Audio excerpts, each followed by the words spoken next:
This is we need to have a serious talk about Davion. Do we? I've kind of well, I don't know if we do.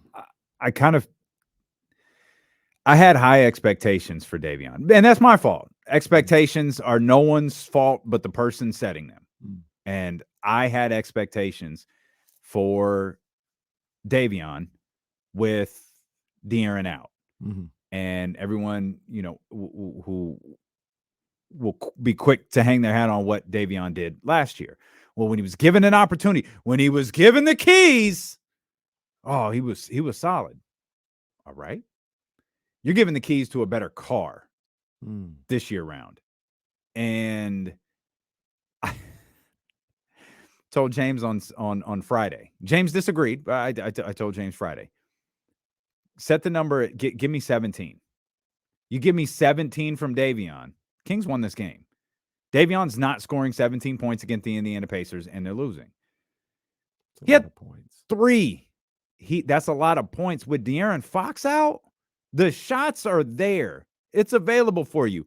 We knew at the time you were the starting point guard. The show ended at tip-off. We knew what was happening. I was really disappointed how he came out Friday. And I'm not going to put yesterday's game on any one particular player, even though I've called out Kevin Huerter like 5 times. It's only because it really stood out how bad he was defensively. But it's not like everyone else was a juggernaut on the defensive end, and it was only Kevin Huerter. The team was bad. Harrison was bad defensively. Harrison took like 3 shots. That might be wrong. That doesn't even seem like it could possibly be right. 3 shots? 3 shots. Harrison Barnes took 3 shots. There's plenty of blame to go around. But going back to Friday, I was disappointed with how Davion came out in that game. Yeah, I mean, I'm not going to say I wasn't. I definitely was disappointed in how he performed on Friday and on Sunday as well, yesterday as well. Davion is, I look at him as who he is, man. Like, he's a backup point guard. He's a backup point guard. He's a offensive guy that. So we'll look at it as what I perceived as his negatives, right? He's not a great finisher around the basket.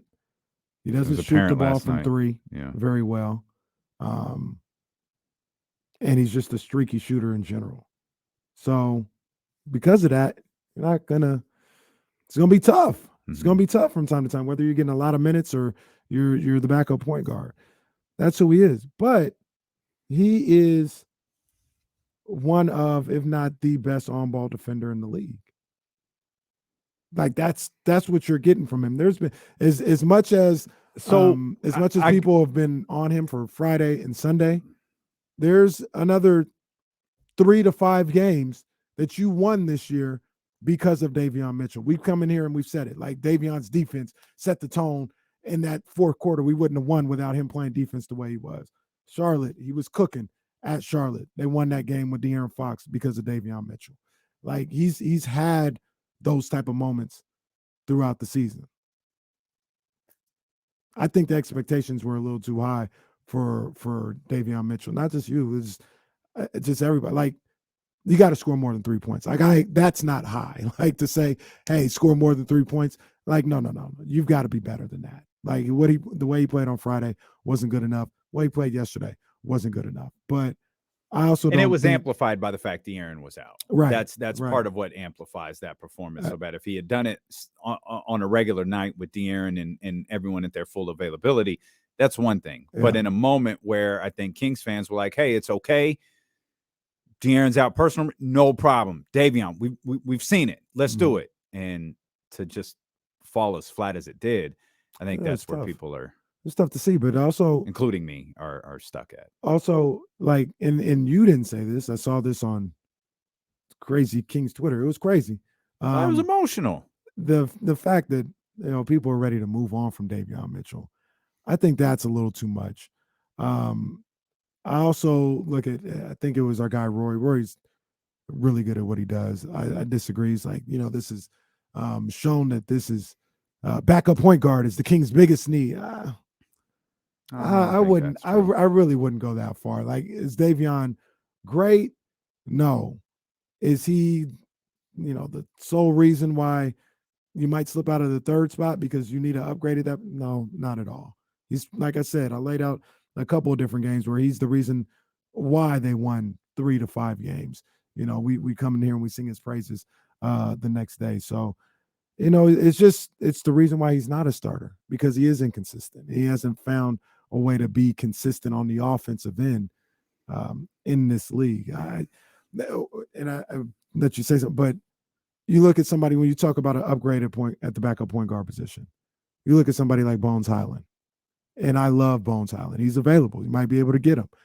You've heard me say on numerous occasions how much I love to watch him play basketball, and I love his game. I think he would be not a star in the sense of like an all-star, or, he would be the best player on the team, but just for like how we talk about Malik Monk and how the Kings fans love him, and when he gets going, it gets everybody riled up. Bones Highland might be that on steroids here in Texas. We would love to have him here, and the way he would be great with this Kings team. But he's only an offensive player. And if you're willing to just add more offense, which I'm not necessarily against, because I've said that's your superpower. If you can keep adding on that, we can have a conversation. But realize you're going to lose your best defender. Davion Mitchell is your best defender. You move on from him as a backup point guard, you're losing your best defender on a team that's terrible on the defensive end. So, and that's what I was going to ask you a moment ago when you mentioned Davion's defense. What does that mean, though? Like if Davion is the team's best defender, and I don't think there's a Kings fan on the planet that disagrees with that. But if Davion is the team's best defender, and you don't get a lot from him on the offensive end right now, for whatever reason, you don't get a lot from him on the offensive end, and the team is we're still this regularly frustrated with the team defensively, including when he's out there. What does it mean to be the team's best defender? Is that a position that's, we talk about him being a lockdown defender. We talk about him being a catalyst for the Kings winning games. I don't deny at all that has happened this year. But is that only impactful in close games? Can he not set the tone from tip-off? Can he not set the tone when he's in the starting lineup? Can he not set the tone if other players are playing poorly? Like, can he not step in and maybe, again, unrealistic expectations or perhaps just an unfair request? They follow De'Aaron. They can't follow Davion. Maybe not at the beginning. Maybe in a close game where every possession is like you're in the waning minutes. You're not looking at 48 minutes of lockdown defense ahead. You're looking at 5. Maybe De'Aaron can get guys to follow him when his clips of him guarding 5 guys on the floor on one possession are circulating around social media. Maybe that does get those guys riled up. But at the beginning, it didn't. And that game yesterday fell apart quick, but not because shots weren't falling, because guys were getting to the basket because there was no resistance from anyone. So I don't know exactly what being the best defender on the team means. To me, it means there are going to be moments in crunch time in the fourth quarter that's going to propel you to a victory. I think that the games that I'm thinking about off the top of my head is the Cleveland game at home. Davion Mitchell comes in on Donovan Mitchell, and Donovan Mitchell was absolutely cooking. And I don't want to say shut him down, but at the very least, De'Aaron was a big part of that too. De'Aaron was too. Yep. Absolutely. At the very least, Davion was out there setting the tone for that, right? The other one that I thought about, and I talk about Bones Highland, I think it was that second Denver game where they were down, they had to come back. And we talked about, his defense on Highland and the way he set the tone on the defensive end. And, he won the game with his offense and defense at Charlotte, things of that nature. So being the best defensive player on a bad defensive team is going to get you a couple of those moments that we talk about where we say, hey, they're not a great team, but there's moments where they can be great on the defensive end and shut some things down. And he's the catalyst for that more times than not, I think. De'Aaron does a good job of it too, in late in games. but a lot of the times he's the catalyst for the good defense. They didn't win this game, but didn't he play? And it's tough to say because the guy made the shots, but weren't we talking about how great a defense he was playing against Devin Booker that game in Sacramento? Phoenix, yeah. And he was doing everything he could in that moment. You take that guy, well, you don't have that guy no more. You don't have that guy that can change the game against Donovan, Bones Highland, or Devin Booker. You're putting even more onus on De'Aaron Fox to do it, which, for the last 2 years, I've been asking him not to have that responsibility. Right. So when Steven said we need to have a difficult conversation about Davion Mitchell, like, I agree. I have zero interest in losing Davion Mitchell on this team. Unless you're talking about one of those home run deals that we're probably not even discussing or even thinking about at this moment. But I just want more from him because I know there's more to his game than just being a really spectacular defensive player in crunch time. Like, I know there's more to it. And he was, again, expectations are no one's fault but the person who sets them. He's probably the player who he's not at all where I expected this season. Like, I expected him to be such an integral part of what they were doing, and sometimes he is and sometimes he isn't.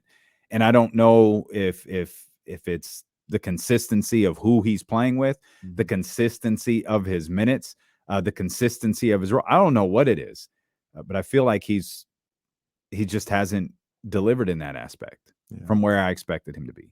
Yeah. But that's on me.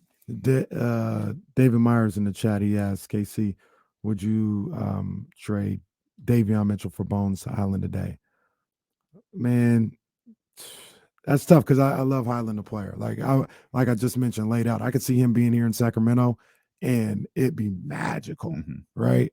But I'm also realistic that you're getting a purely offensive player on a team that needs defense, and you got one guy really that could kind of take the load off of things on the perimeter defensive end late in games, and that's Davion Mitchell. And if you move on from him, hopefully there's another move to be made. That's when you would need Thibault. That's when you like, all right, go get Thibault and hope that he could come in and do some stuff.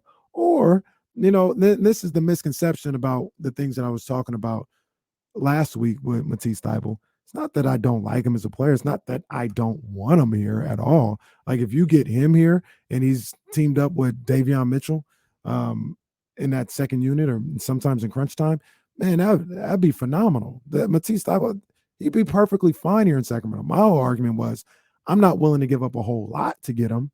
If you can not give up a whole lot and get him, that'd be great. That'd be great. But if you moved on from Davion Mitchell, you'd almost have you'd put yourself in a position where you got to go get a guy like Thibault.